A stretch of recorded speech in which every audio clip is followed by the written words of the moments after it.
right, welcome to First and Filoni. We have another solo episode here. I'm your host, Donovan Filoni. So solo episode again this week. Andrew is still out of town. Thankful for him and his crew down in Georgia getting power back on for everybody down there from the hurricanes, but should be back here in the next week or two. But until then, uh, I'll be running the show here by myself. So we'll go ahead and get started. We're about at the midpoint of the season. So we're going to give out some mid-season awards. We're going to do Offensive Player Award, Defensive Player Award, and Coach of the Year. And then talk a little bit about some other things from last week. So let's go ahead and get into our mid-season awards here. Offensive Player, I think it's pretty obvious. It's Ashton Genty. Through 6 games, he has 1,248 yards, and he's on pace to surpass Barry Sanders' 1988 season, where he had 2,628 yards.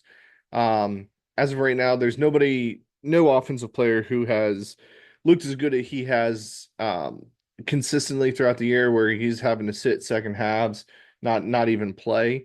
I think barring an injury or an amazing second half of the season for like a Carson Beck, Nico, maybe Quinn Ewers, Dylan Gabriel, and he has to keep his pace, obviously, as well. He should win the Heisman there. So that's kind of a no-brainer. We're going to go with Genty as the offensive player. For defensive player, I kind of have a surprise one. There's not been really one that's stuck out to me that much besides this player, and stats kind of might be a little bit different, but it's Nick Scorton, the defensive end from Texas A&M. He transferred from Purdue last year, and does look like Elko, who is a defensive coach, in 1 year has found his game changer. Through 6 games, he has 4.5 sacks and one forced fumble. Doesn't sound like a lot, but he is getting double and triple teamed almost every single play. Um, Also, look for him to continue on as well as their offense gets a little bit better throughout the season. More passing situations for the defense to rush. He should get some more sacks, especially this weekend. They're versing a pretty bad Mississippi State team, although they are improving. It is a bad Mississippi State team and a freshman quarterback. So look for Nick to have a good game here going forward. And then finally, my coach of the year so far, I think it's a pretty obvious choice. It's Kurt Cignetti for Indiana. If I were to tell you that Indiana would be atop of the Big Ten standings through week 6, you'd think one of two things, right? You'd think we're either talking about basketball or we're saying that the Big Ten is complete chaos with injuries to major portions like a Will Howard or um, uh, I'm thinking Ohio State only. Dylan Gabriel, or from Oregon, something like that. Like there's a massive injury, but it's not, right? They're sitting tied for first with Oregon at the very top. They're 6-0, 3-0 in conference, just like Oregon is. Um, it just he's done an amazing job. Now he's had a lot of transfers. Everybody's saying this is the JMU or the Indiana Dukes because a lot of JMU transfers came with him. He did have a lot of transfers. He does have a pretty good freshman class coming in as well, and recruiting seems to be going well. But he also has a really good quarterback from Ohio, Rourke. Uh, but it's not only that, right? Like it'd be different if Indiana was barely winning, winning by 3 or 4 points per game. They're blowing out teams, right? They're absolutely crushing them. Now they haven't really played anybody good yet. They have a tough test versus Nebraska this weekend. But I don't see that stopping anytime soon. 9-10 win team going forward. I think he deserves coach of the year. Um, what he's done with the Indiana program is definitely nothing short of spectacular. Um, so those are the midseason awards, kind of quick and easy there. No real discussion on that. Second topic here is Army and Navy. Both service academies are undefeated, both 6-0. So just two questions. The first one, can they remain undefeated? So there is potential to see both of these teams undefeated going into the Classic Army versus Navy game, but do I see that happening? No. Unfortunately, both teams do play Notre Dame. Navy plays at Notre Dame, and Army plays them in Yankee Stadium. Um, but Navy has more of a difficult schedule. They have Tulane and South Florida still left on the schedule, as well as some other American Conference teams. Um, but Army is the interesting one, right? Army is the one who's continually blowing out teams. They seem to have a really solid offense, which I'll get to in the next portion of it. The other team besides Notre Dame the Army has to worry about is UTSA. All the other teams, I think they should be able to handle pretty easily. That triple option attack is very solid, and they have 12 people right now, averaging over 4 yards a carry. That's just absolutely insane. Their quarterback is amazing. They can throw it when they need to. They don't really need to that much, because they are up pretty big most of the games. It'd be interesting to see how well they fare if they do fall behind in a game. And then the second question I had was, will this hold up with the NIL era?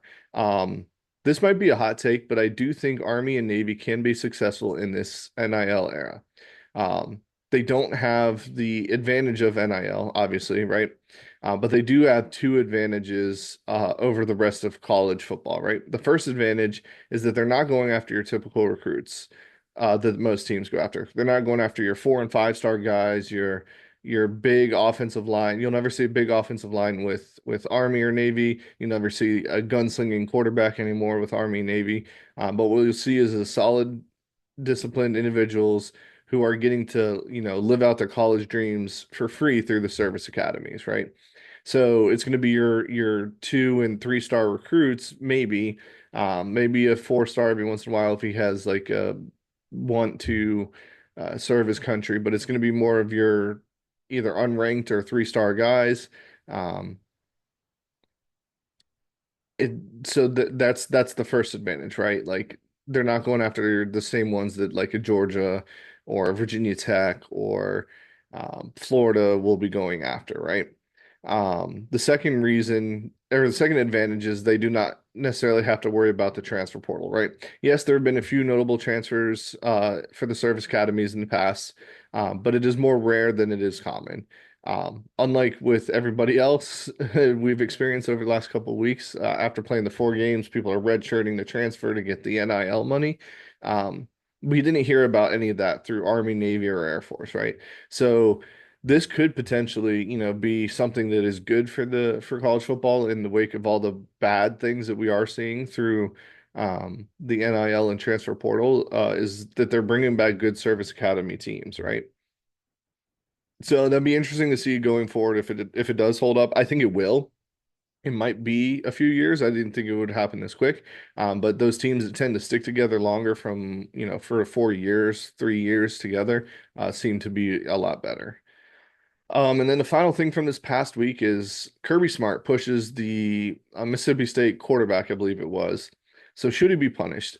So I'm not going to go into complete details on like what actually happened or the press conference of him apologizing, him supposedly calling Jeff Lebby to apologize to him as a coach and then the player as well.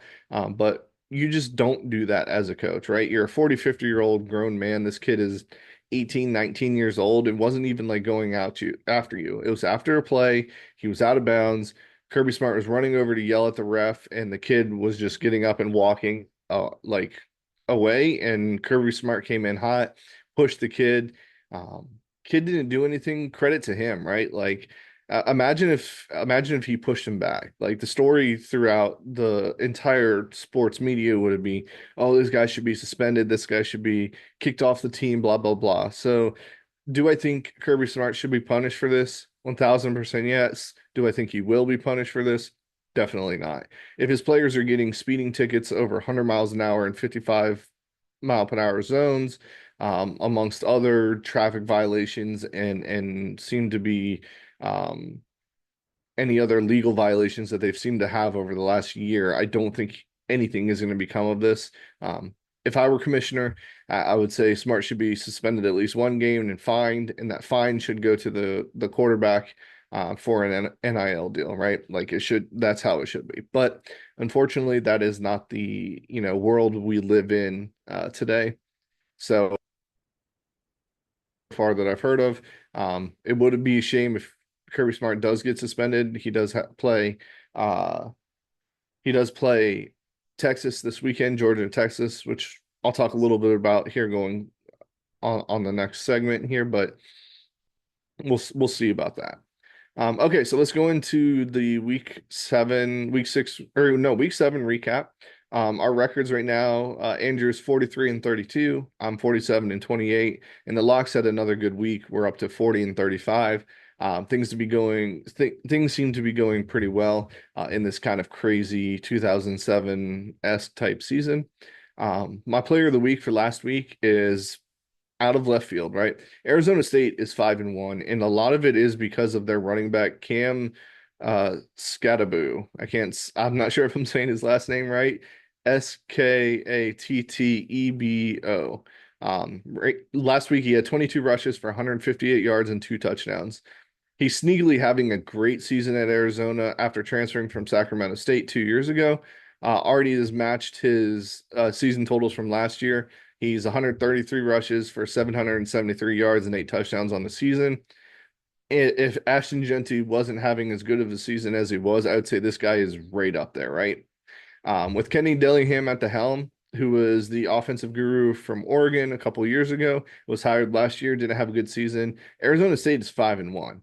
Like they are 5-1. Their win total was 4.5. Like so, in 6 weeks or 7 weeks now, because they did have a bye, they've already eclipsed their win total according to Vegas. So with Kenny Dillingham, like I said, at the helm and a good running attack, which was famous in Oregon, right? I don't see why Arizona State could be a contender here in their conference. So the Big 12 is absolutely nuts right now. There's so many teams vying for that top spot. Just add Arizona State in there. More to come on that. I would love to talk more about how crazy the Big 12 is. And that's not the only conference, right? I think the Big 12 is kind of crazy right now. I think the ACC has potential to be crazy. Big Ten has potential to be crazy, even though that's a little more defined. And then definitely the SEC. Nobody's safe in the SEC. Even Mississippi State put up a great fight against Georgia last week, which will bring me to my losers, right? The losers of the week is Alabama, Penn State, Tennessee, and Georgia. They're supposed to be the cream of the crop of the season, not only in their conference, but in general in college football.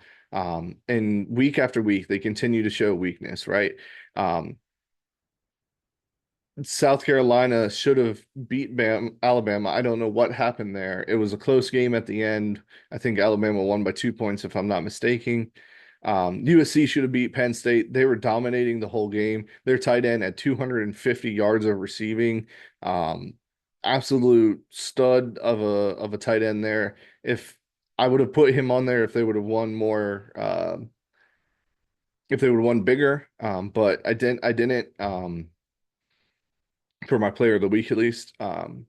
Florida, if you watch that game, Florida had 6 trips to the red zone and only scored 17 points on them, right? If they could score more, like just average even a field goal, like on the ones that they didn't score on, they would have won that game. Tennessee had no right of winning that game. In the second half, Graham Mertz got hurt. DJ Lagway came in, didn't look great in the fourth quarter, after a torn ACL by Graham Mertz, but like Tennessee should have lost that game. And I think they're getting close to losing a big one. They might lose this weekend to Alabama here. Um, and then finally, Georgia, they should have blown out a bad Mississippi State team. Now, Carson Beck did everything he could do. He threw for 450, more than 450 yards passing. But that defense just isn't a typical Georgia defense. I don't know if because the injuries are just adding up or if they're just not gelling together like we've seen in the past 5 years. That defense did not look good. It also could be that Mississippi State is finding a groove and finding a rhythm. Jeff Levy is a great coach, great offensive coach. So I could see both things kind of being true, but regardless, Georgia should be blowing them out every single time. So my take of last week of it being, I've mentioned it a few times already today. 1000% is, I'm doubling down on it. I can see a few 2 to 3 lost teams making the playoff, and even going far. The only teams that I don't necessarily see losing, and I could be eating my words here, is Texas and Oregon, and they both have trap spots this weekend. Texas has Georgia, which not really a trap spot. It is a 1 versus 5 matchup. But the way Texas is playing, the way Georgia's playing, I think Texas should win that easily. And then Oregon's going to Purdue. And if we know anything about going to Purdue, Ohio undefeated season and have to go to Purdue. Um, Purdue shows up and Purdue wins. So the spoiler makers, as they're nicknamed with that. So watch out for Purdue this weekend. I know that seems crazy, right? But watch out for Purdue. Maybe more to come on that with the gambling picks there. But my winners of the week is Texas and Oregon. I know I just said watch out for them for the trap games this weekend, but they're the only two teams that are like good so far, right? The list of quote unquote good teams is diminishing. But they still remain undefeated. That's not to say that some of the teams that have lost are bad teams. Like the Ohio State Oregon game was a great game. It was 31-32. Like you play that 10 more times, it might come out, or play that 9 more times, it might come out 50-50 on total wins. Um, but Dylan Gabriel showed up. Will Howard didn't. It was a bad missed call at the end. Everybody's complaining about Dan Lanning adding the 12th person purposely on the field to get a 10-second runoff. Whatever it is, that was gamesmanship. Dan Lanning out coach Ryan Day there, and it leads to another question that um, can Ryan Day or can Ohio State with Ryan Day win the big one? Because it seems whenever they're put into that spot, whether it be versus Michigan, whether it be versus Oregon now, they can't close out a win because I do think Ryan Day is a good quarter or good coach, but I don't know if he can win that big one at Ohio State right now. So we'll see. We'll see about that going forward. So let's go ahead and move on to our game picks. We have 10 games this week. Pretty good slate. Not as good as last week. But we do have some good games that might turn into some upsets. Boston College at Virginia Tech Thursday night. So tonight, when this comes out, Virginia Tech's favored by 7. I have Virginia Tech. I think without Castellanos, even if he is playing and he's hurt, I think Virginia Tech has proven to be a solid team. Their losses aren't very big losses, and they are to pretty good teams. I'm considering Vanderbilt a good team at this point. Um, and then obviously Miami on the bad no call. I think that was a touchdown. Um, so give me Virginia Tech there. Notre Dame at Georgia Tech. Georgia Tech, we were high on them at the beginning of the season with week 0. That could have just been week 0 bias. Notre Dame's favored by 11. Notre Dame continues to roll. They seem to be doing well on offense now. Riley Leonard has that offense rolling. That defense is just really good. And I mean, they can stop the run, so I don't think that Haynes King and the boys can do passing at this point still, or do passing. Cannot pass the ball well at this point, so we'll see what happens there. But I think Notre Dame wins pretty handily. Kentucky at Florida. Kentucky's favored by 1 point at this time. DJ Lagway starting. Graham Mertz is out with an ACL injury. Kentucky, you never know. I don't know what you're going to get with this team, but it does seem that Florida's defense the last 2 weeks have played outstanding. So it could be. I would look to maybe take the under in this game as well, but like. I think Florida wins this. I think they win it pretty handily. I think they kind of rally behind DJ Lagway. He needs to step up in his confidence because he's obviously got the skill. So we'll see. We'll see if they can do that here. Hopefully, no more injuries because Florida seemed to have been getting a lot of injuries on offense. Montreal Johnson didn't play the whole second half of the Tennessee game because of one. Um, South Carolina at Oklahoma. Oklahoma's favored by 3. I don't know why they're favored. South Carolina, Lenore Sellers, I'm pretty sure is back to playing, and he gives them a chance whenever he's on the field. So give me it is at Oklahoma. Michigan at Illinois. Michigan's favored by 3. Illinois had a rough game against the Purdue Spoilermakers, right? The Boilermakers, Spoilermakers. Last week, 59-4 or 49-50. But I do think Illinois comes back and wins this. Bielema has that team buzzing. I don't think Michigan's that great on defense. I think Illinois will win this one as well. Alabama at Tennessee. Bama's favored by 3. This one was the toughest one for me because I know what that Tennessee defense is and what that Tennessee offense isn't. But I think Tennessee wins this solely because it is at home. I think they had a gut check week last week versus Florida. Not to say Alabama didn't because they've had 2 in a row. I think Tennessee wins this, but I think it's a close one. Not really sure. Like, would I be surprised if Alabama wins? No, definitely not. Louisiana at Arkansas. Louisiana State at Arkansas. LSU is favored by 2.5. I don't know why they're favored by that little. I guess that defense still isn't that great, and Arkansas does seem to have a pretty competent offense. But give me LSU. Big win last week. I think they carried that momentum on for at least a game or two. Um, Next game is Nebraska at Indiana. This is my most fun game of the weekend. This might be game of the year contender.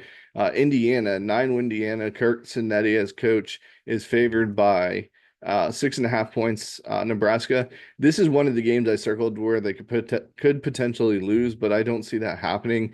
I think Cignetti and the boys are running wild right now. So give me Indiana minus 6.5. UVA at Clemson. UVA has been sneakily winning games here. I believe they're 4-2 in the ACC. In the ACC, not heavily competitive, but watch UVA give Clemson some fits after a tough week after a tough win last week that they had. Clemson's favored by 21.5. I think it will be within that 21.5. Look for Clemson to overlook UVA as they should in years past.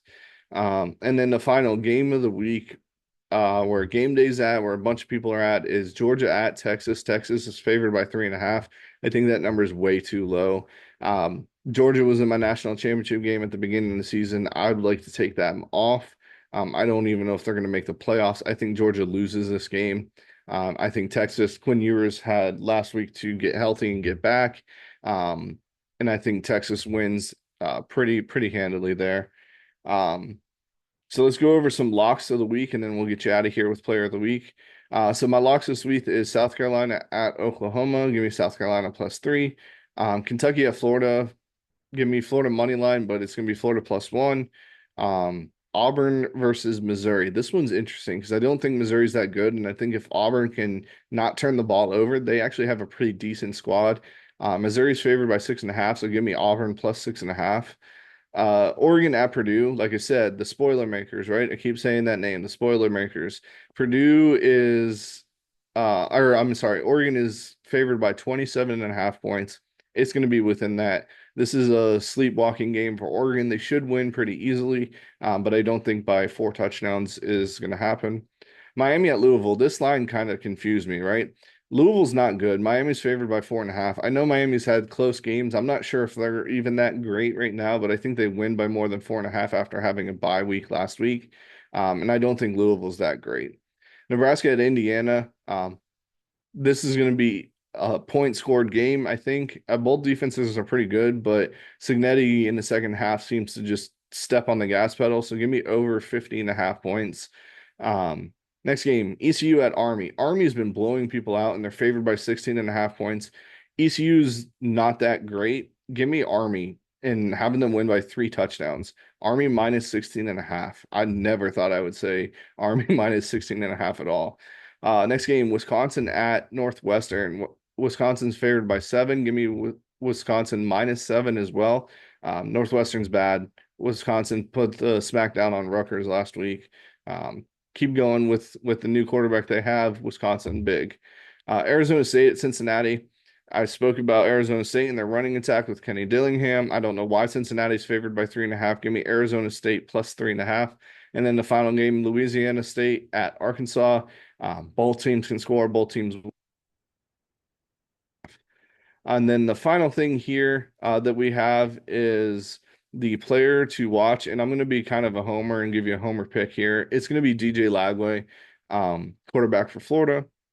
With Graham Mertz out for the season and a torn ACL, can this young star freshman quarterback improve enough to win 3 games and reach a bowl? Mind you, the teams here, This is where Florida has the toughest schedule in the country because it is a gauntlet. They have Kentucky, Georgia, Texas, Ole Miss, LSU, and FSU. Now, at the beginning of the season, we thought this would be a lot harder than it actually is. We thought Florida State would be a little bit better. We thought Georgia would be a little bit better. So is it as hard as at the beginning of the year? No, but are there some winnable games? So let's kind of go through this, right?